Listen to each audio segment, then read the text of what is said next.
So welcome back. We're going to work with what we call special exponents.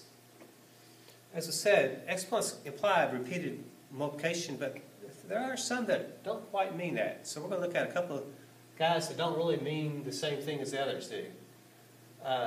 So we're going to get into this definition that anything that's 0 power is going to be 1. Anything raised to the negative 1 is actually going to be written as 1 over 8. So let's look and see how that kind of plays out. What we want to do to kind of understand this a little bit is we want to write in expanded notation this number here, 25,684 and 137 thousandths. Expanded notation kind of means to break it down by place value. So notice how this 2 is in the ones, tens, hundreds, thousands, 10,000. So I can say that 2 is 2 10,000ths. And then I can add to that this 5, which is in the thousandths place, so 5 1,000ths. And I can add to that 6 100ths. And I can add to that 8 tens, so 8 tens.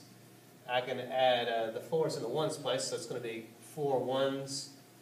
Now we cross over to the decimal side. So that's the tenths place, so that's 1 1/10 or 1/10. Then we have 3 hundredths or 3 100ths. Then we have 7 thousandths, or we could say it's 7 1,000ths. Now, as we learned, each 0 really means multiplying by 10. So notice how this is 10 times 10 times 10 times 10. So another way I can write this is 2 times 10 to the 4th power. I can actually write that using exponents. Over here I have, again, 3 zeros, so that means you multiply by 3 tens.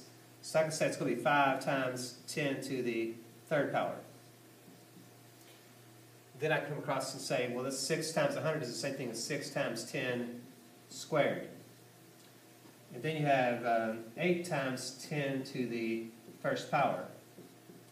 And then you have 4 times 10 to the, if I can follow the same pattern of tens, because I'm trying to use this base of 10.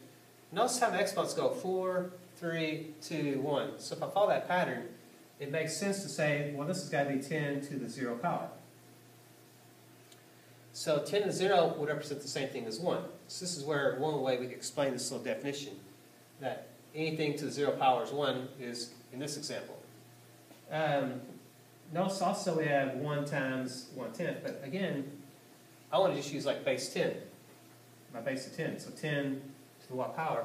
Again, if I follow my pattern of exponents, I have 4, 3, 2, 1, 0. After that would have to be logically a negative 1.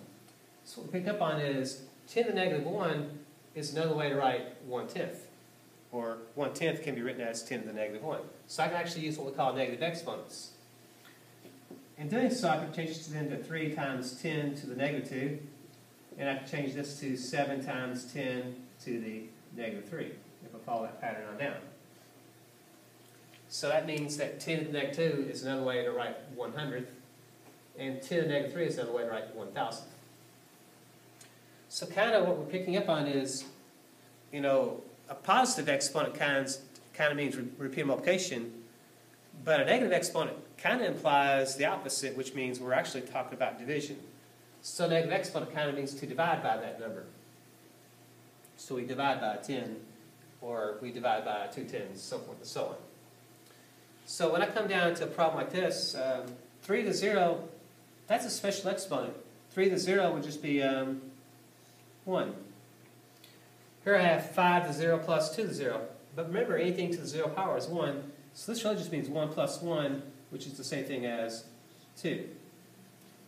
8 to the negative 1 kind of means to write that as a fraction. So it's going to be 1, and the x actually will go to the denominator. So I write 8 to the negative 1 as 1/8. So when I see a negative exponent, it essentially really means to make it a fraction. Take the reciprocal, if you will. So 5 to the negative 2 actually means 1 over 5 squared. So that negative means to flip it, make it a fraction, but I still got to square it, which changes that to 1/25. So there's a little bit of an introduction to some special exponents. The 0 exponent, it always goes to 1, and the negative exponent kind of implies to make a fraction. So we'll look more at that as we move into some other math. So stay tuned.